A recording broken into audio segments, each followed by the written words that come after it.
All right, one of the things that I've been working on, besides sort of the cap and other truck parts, is the navigation that I want to use in my truck. And there's a couple of different options, right? I can use my cell phone here and I can pull up Gaia. I could pull up all sorts of, Google Maps. I could use US topo maps. All that seems to work pretty well on my cell phone. Battery life is actually pretty good with this. This is a Pixel, so Google's phone. Actually lasts quite a long time, but the screen's pretty small, so for me to look at that mounted somewhere, I kind of have to look down and figure it out. Another option is to use what I use on my motorcycle trips. And if you guys look back through my videos, I've got a thing on doing navigation there and how to plan.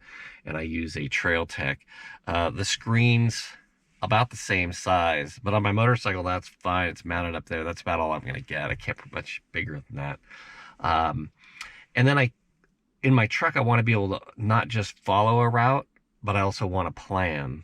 And that gets to my third option, which would be to use the screen on my in my Ford truck, which can also use the Android apps on my phone, so that I would be able to keep it plugged in and then use it on a larger screen like that. I could use all the Google Maps, I could use Gaia, I could use all of that. Still, I have the problem I can't plan really well on this, and then trying to plan maps on this is pretty tough too. So I'm fine by following maps and doing all of that, but I also want to be able to plan. So what I've got is this setup. So I've got my phone usually sits in my cup holder here. Then I've got this up here. If I want to do street navigation, turn-by-turn navigation, I usually either use the one on the truck or the one on the phone, or a combination thereof. And then what I've done is I mounted, this is a Samsung Galaxy S6 Lite. And I'll tell you why I picked that here in a second. But what that enables me to do, if we're looking at this screen right now, this is the route I just followed in a while back. I believe that's the New Mexico BDR, and it's back roads discovery route. Really easy to load these in through Gaia using this application. And then I can follow those just like I do with the one I do on my motorcycle, which is the Trail Tech. So it'll follow the route that I put in there. But it also makes me able to use Gaia for planning. And this tablet is a pretty good size to do planning. Now, I'll show you the mount here in a second and why I chose that mount. Explain why I picked the Galaxy or Samsung Galaxy S6 Lite as my navigation system for the truck. And one is sort of size. Now you can get the Galaxy T or Tab 7 probably for less money, even though it's maybe a newer device. But the reason I picked the S6 Lite really is because of this pen, and the fact that you get the pen with the S6 Lite, and it works natively with the OS on the S6 Lite. It's just sort of made for it. That's why I chose it. I wanted to be able to do planning with the Gaia app and other things, and being able to use the pen to open things, I don't know, whatever, being able to use the pen to do work. It's a lot more precise when you're trying to plan your trails and making points with not using your finger. Your finger's just a lot bigger. I mean, you can do it. I just felt that with the pen it seems to work better. I'm able to pinpoint little campsites. I'm able to snap to trails and roads a little bit better. It works so much better. That's why I picked it. I could have gone with, I guess, many different things. I can tell you why I did not pick an Apple device. There's two reasons. All right, I didn't want to leave out one of the most important aspects of why I chose the Galaxy over an Apple, and that is that I can add memory. So here I've got 1 terabyte of memory to store all my maps, store um, all the base layers, anything, all the weather reports, anything I want to add. And so I've got every map that I've ever created and all the trails I ever want to follow on my device, and I can take that with me. Number one, I use Android for my cell phone, so I've got integration back and forth between my cell phone and my tablet by using an Android app or Android as the OS. The second reason is that a lot of times I'll find myself off grid for a long period of time, and Apple, I've been caught off only one time, but I've read of a lot of people being caught off having a mandatory update, and your iPad is just, you can't even use it because you haven't updated it in a long period of time. Most of this happens for like offshore sailing. You've been a month offline and Apple says there's a mandatory update. Your system knows there's a mandatory update and your device is just basically bricked until you can get to a Wi-Fi. It says basically log on with Wi-Fi, update your system, and we can restart. And I just can't have that happen. That's probably not for the purposes of overlanding. You're going to be in Wi-Fi maybe daily, if not weekly, probably not a problem. But the first thing is that you do want if you're using Apple, probably go for an iPad because it's going to integrate perfectly with your iPhone. And if you're Android, then go with a tablet that's a Android tablet, and it'll integrate perfectly with your other devices. And I think that's the most important piece.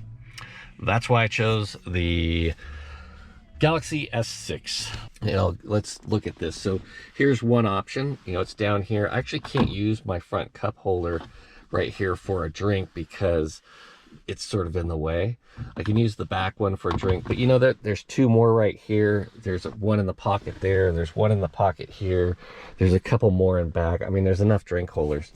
And the options really are, the one I used before this that I tried was one that sticks in the cup holder and comes up to about here, and it put this screen right here. But the problem is it is so tall that it shook a lot. And so having that vibration, it just was like, the cup holders don't really hold things in place that well. So that just wasn't going to work. Luckily, they took a return on that. Another option is they make mounts. If I look up here in this little cubby that's up here that we really don't use for much, they make a mount right here that looks really sturdy. And then that mount, you can mount your GPS up here. But even if I put my phone right here, you can see that I'm starting to not be able to see something. This is 3 times the size of that. I mean, I wouldn't be able to see. I could only see right here. I wouldn't be able to see right here. And then I could see out that a little bit. That blocks way, way, way, way too much. I think that's dangerous. That's just, I'm borderline stupid if you're doing that. I just think it's just borderline dumb. Sorry. But another option, though, is that you can have it come out and then hold the GPS down here. And that's actually a pretty good option. I thought about that, just run the little bar out and then have it here. But this worked out pretty well. So I was either gonna have to drill holes in that piece up there, or as I have it mounted here, and I will show you that here in a second. But that's really, I'm going to get in more on route planning again. I've got a route planning thing. If you go back through my videos, you'll see a thing on doing route planning. That's sort of a free option, so you can use Google My Maps and create all the maps you want, all the routes, route planning, all of that. That works really well. I did choose to go with the high-end subscription. There's really only one, I guess. Whatever, the subscription for Gaia. Because it offers a bit more for the overland travel. There's a lot. I can use all the layers of the map that I use in the US topo maps. So those are all available here. There's also, if you were plugged into, Wi-Fi or your cell phone, and you have cell phone service, and you can also get weather maps and weather overlays and things like that that are current. You could save those, but they wouldn't be current. So, but current for planning. And I think that's super cool because my last trip that I just finished was in Arizona. No, was it Arizona? No, it was, I'm sorry. I keep thinking Arizona. It was in Nevada. And I went all the way through Nevada from the southern tip of Nevada to the northern tip of Nevada, and in most cases I had 5G or get 5G a few times a day. That's pretty awesome. So I could update my weather maps at least every day, if not a few times a day. That's super cool. And then for planning purposes, as you go through and you do your map planning here, you can also find land ownership, which helps you for campsites. You can find other people's activities in that area and see where they camp. People put markers, things like that, in public trails. So there's all these different overlays. You've got to learn all the overlays, but that becomes pretty helpful for planning or just trying to find a place to camp tonight. You know, if you're in an area like this and you're looking at it and you're going, wow, where can I camp? Well, you can look back at the map and you can say, okay, all of this is public land or private land. And then where could I, or maybe it's BLM, and then you could camp anywhere. That's super cool. Let me show you what this mount looks like. I'll pull this off and give you an idea here.